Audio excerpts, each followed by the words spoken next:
are here in solidarity with the coalition in this country, and particularly to talk on 3 issues. Issue number 1, the management has actually committed to do investigations. We are recommending they should actually include the police to help them in this investigation. Number 2, we are asking the government, we need a legislation for older persons. This is a case, but what about many more cases that might arise in the future and even might have happened, but they were never aired or exposed? So our request to the government, we need to look at the legislation, the older persons legislation in this country. And lastly, let us learn from the mistakes that happen so that we can improve the well-being of older persons in our country. My recommendation, the issues of older persons is not a one-faced issue. It's a multifaceted issue. Other than the scarcity of geriatrics, gerontology experts, but also in terms of finances for older persons.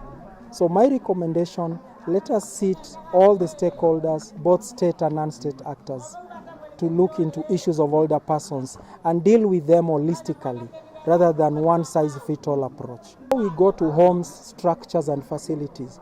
What about family values that we uphold as Kenyans? What happened to the Guka and the Shoshos that we are supposed to take care of them?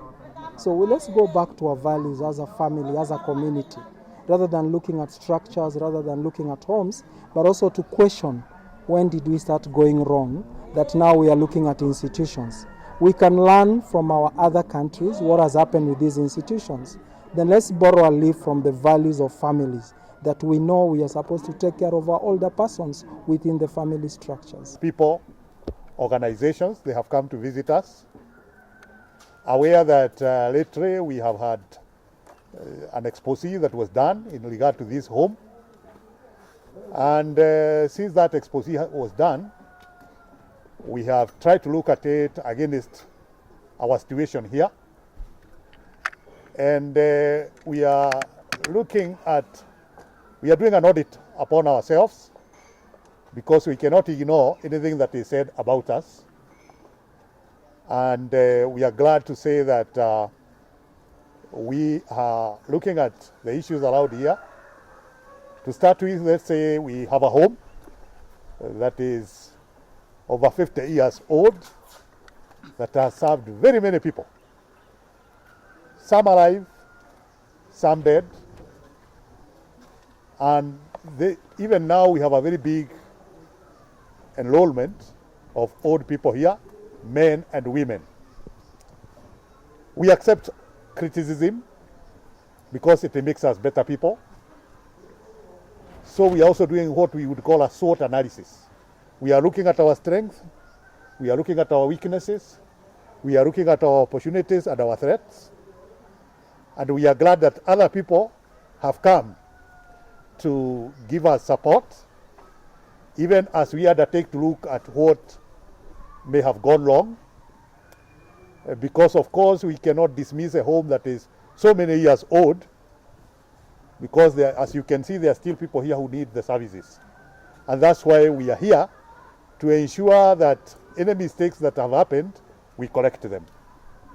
We cannot make this home better, because with the kind of admission, the enrollment we have, it is still a very needed home. It is still serving people who need it. And therefore we want to build and make better. And we are open to all who would come and would wish to be part of our going forward. We would want to reiterate that this home is very necessary. If you look at the old people who are here, this is a home that is needed.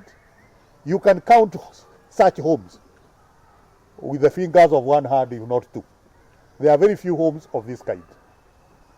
And as the society is changing, you realize these homes are becoming very necessary, because people have smaller families.